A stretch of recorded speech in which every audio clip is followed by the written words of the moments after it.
అందుకే వాస్తవ పరిస్థితులు ఇవ్వాలని రికార్డు తీసుకుని వచ్చి చెప్తున్నారు. పాపం తెలియనటువంటి వాళ్ళు చాలామంది ఇది నిజమైన అనుకొని యూనివర్సిటీకి సంబంధించిన భూమిని రాష్ట్ర ప్రభుత్వం గుంజేసుకుందేమో, దానిపైన చేస్తుందేమో, లేకపోతే ప్లాటింగ్ చేసి అమ్ముకోవడానికి ప్రయత్నం చేస్తుంది అనుకున్నారు. కాదు, రాష్ట్ర ప్రభుత్వం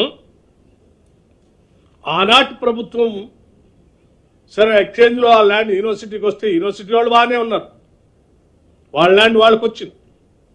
కానీ ఈ 400 ఎకరాలు ఎక్కడ పోయింది? ప్యాట్రా బిల్లీరావు అనేటువంటి ఐఎంజీ భారత్ అని ఒక ఫ్రాడ్ కంపెనీకి పోయింది. అరే ఇది రాష్ట్ర ప్రజల ఆస్తి సొమ్ము కదా, ఈ ఆస్తి ప్రజలకే ఉండాలి, రాష్ట్రాలకే ఉండాలి కదా అని ఆ తర్వాత వచ్చినటువంటి కాంగ్రెస్ ప్రభుత్వం రాజశేఖర రెడ్డి గారి నాయకత్వంలో ఈ అలాట్మెంట్ ప్రైవేటు వ్యక్తులకు అలాట్ చేసినటువంటి భూమి రాష్ట్ర సొమ్ము, రాష్ట్ర ఆస్తి, ఈ ప్రజలకే ఉండాలి. ఇది అటువంటి ప్యాట్రా బిల్లీరావు లాంటి ఐఎంజీ భారత్ స్పోర్ట్స్లో పోతే ఎట్లా అని వారు 21/11/2006 నాడు ఆనాటి కాంగ్రెస్ ప్రభుత్వం దీన్ని క్యాన్సిల్ చేసింది. ఎవరికి? ప్యాట్రా బిల్లీరావు ఆ ఐఎంజీ స్పోర్ట్స్కి ఇచ్చిన ల్యాండ్ని క్యాన్సిల్ చేసి ఇది గవర్నమెంట్కే ఉంటుంది, ఇటువంటి వాళ్ళ చేతిలో ప్రైవేట్ వ్యక్తులు పోవటానికి వీల్లేదని తీసుకొస్తే వారేం చేశారు? నాకు ఆల్రెడీ గత ప్రభుత్వం రాసి ఇచ్చేసింది, మీరు క్యాన్సిల్ చేసి తీసుకుంటే ఎట్లా అని హైకోర్టులో సవాల్ చేస్తూ IMG Bharat writ petition number 24781 ద్వారా గౌరవ ఆంధ్రప్రదేశ్ హైకోర్టులో రిట్ పిటిషన్ వేశారు. ఇది మాకే ఉండాలి, మళ్ళీ మీరు క్యాన్సిల్ చేసి రాష్ట్రాన్ని తీసుకోవడానికి వీల్లేదని. అంటే ఒక ప్రైవేట్ వ్యక్తి రాష్ట్ర ప్రభుత్వాన్ని తీసుకున్న ఆస్తిని లేదు నాకే ఉండాలి, నాకు గత ప్రభుత్వం ఇచ్చింది నువ్వు ఎట తీసుకుంటావు అని రిట్ పిటిషన్ వేసారు. ఆ రిట్ పిటిషన్ వేస్తే కాంగ్రెస్ ప్రభుత్వం ఆ రోజు క్వశ్చనే లేదు, ఇది ప్రజల ఆస్తి, ప్రజలకే ఉండాలి, రాష్ట్రానికే ఉండాలని గట్టిగా ఆనాడు హైకోర్టులో కొట్లాడుతూనే వచ్చింది. సరే, తర్వాత క్రమంలో రాష్ట్ర విభజన జరగటం 2014లో మరి మనందరూ తెలిసిందే టీఆర్ఎస్ ప్రభుత్వం అధికారంలో రావటం. 2014 నుంచి 2023 వరకు 10 ఏళ్ళు అధికారంలో ఉన్నారు. ఈ బిల్లీరావు ఐఎంజీ భారత్ లాంటి వాళ్ళకి చేతులకి భూమి పోవద్దని ఆనాటి కాంగ్రెస్ ప్రభుత్వం అది క్యాన్సిల్ చేసి కొట్లాడింది. మరి మన ప్రత్యేక రాష్ట్రం వచ్చింది, మన ఆస్తులు మనకే ఉండాలా, మన బిడ్డలకే చెందాలా, ఈ రాష్ట్రానికే సంపద పెరగాలని కదా ప్రత్యేక రాష్ట్రం తెచ్చుకుంది. మరి దానిపైన ఈ 10 ఏళ్ళు అధికారంలోకి వచ్చిన టీఆర్ఎస్ ప్రభుత్వం గట్టిగా కొట్లాడి ఆ భూమిని తెచ్చుకోకపోగా గాలికి వదిలేసింది. గాలికి ఎందుకు వదిలేసిందో తర్వాత చెప్తాను. అది ప్రైవేట్ వ్యక్తుల చేతుల్లోనే ఉంటే, ఈ ప్రభుత్వానికి రాకుండా ఉంటే ఆ ప్రైవేట్ వ్యక్తుల చేతుల్లో నుంచి ఇంకో రకంగా ఎట్లా చేసుకోవచ్చో సరే రకరకాలైనటువంటి ఆలోచనలు ఉండి దాని మీద గట్టిగా కొట్లాడలేదు.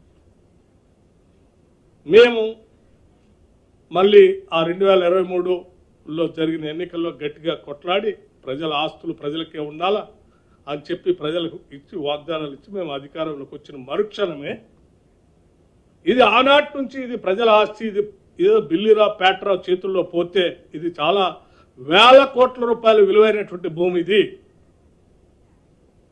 వాళ్ళకే వదిలేయకూడదు, మనం గట్టి కొట్లాడాల్సిందే, ఇది ఏదో రకంగా రాష్ట్రానికి తేవాల్సిందే అని చెప్పి రాష్ట్ర ముఖ్యమంత్రి రేవంత్ రెడ్డి గారి నాయకత్వంలో ఈ రాష్ట్ర కేబినెట్ గట్టిగా నిర్ణయం తీసుకొని ఎట్టి పరిస్థితుల్లో ఇంచి భూమిని కూడా వదిలిపెట్టడానికి లేదు, ఇది ప్రజలకే చెందాలని చెప్పి హైకోర్టులో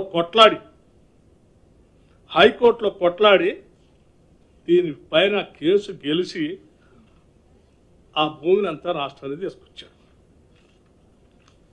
ఎస్ఎల్పి నెంబర్ 9265/2024 dismissed on 3/5/2024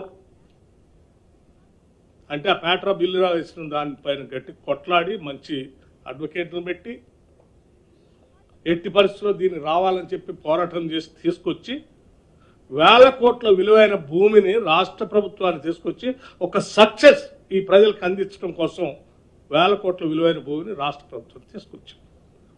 ఓ రకంగా ప్రైవేటు వ్యక్తి చేతుల్లో వేల కోట్లు పోతున్న ఆస్తిని కాపాడి 10 ఏళ్ళు పట్టించుకోకుండా వాడు గాలికి వదిలేస్తే కూడా మేము రాగానే కొట్లాడి తీసుకొచ్చి ప్రజలకే చెందేటట్టుగా చేసి ఈ ప్రభుత్వ ఖజానాకు ఏంటి తీసుకొచ్చి ఏం చేశాం? రెవెన్యూ డిపార్ట్మెంట్ నుంచి ఈ రాష్ట్ర ప్రభుత్వానికి సంబంధించిన ఇండస్ట్రీస్ టీజీఐసి చెప్పే ప్రైవేట్ వాళ్ళ చేతిలో పోవద్దని. టీజీఐసి ఎవరిది? Revenue department. రాష్ట్ర ప్రభుత్వానికి ప్రజలు. అంటే కొన్ని వేల కోట్ల రూపాయలు విలువ చేసే భూమిని మేము కాపాడి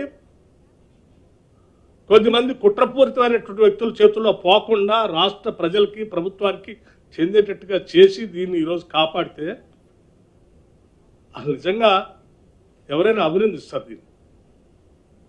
అరే శబాష్, ఎప్పుడో 2023లోనో అటు ఇచ్చినటువంటి దాన్ని దారదత్తం చేసిన దాన్ని సరే ఇన్ని సంవత్సరాలని ఇవాళ ఏంటంటే మీరు చూడండి, ఆలోచన చేయండి. ఇచ్చింది ఎప్పుడు వాళ్ళకి? 2004 13 1 2004 నాడు. ఇవాళ ఏ సంవత్సరం? ఇన్ని సంవత్సరాల మధ్యలో పోరాటం చేసిన ప్రభుత్వం విభజన జరిగితే 10 ఏళ్ళు పరిపాలన గాలి వదిలేస్తే మేము రాగానే కొట్లాడి ఎట్టి పరిస్థితులు దీనికి ఉండాలని తీసుకొని వస్తే వచ్చిన భూమి మళ్ళీ వ్యక్తుల చేతుల్లో పోనీయకుండా ప్రభుత్వ సంస్థలు వ్యవస్థల చేతుల్లోని పెట్టి దీన్ని ఏదో రకంగా ఈ రాష్ట్ర ప్రజలకే ఒక ఆస్తిని సృష్టించాలని మేము ప్రయత్నం చేస్తాం.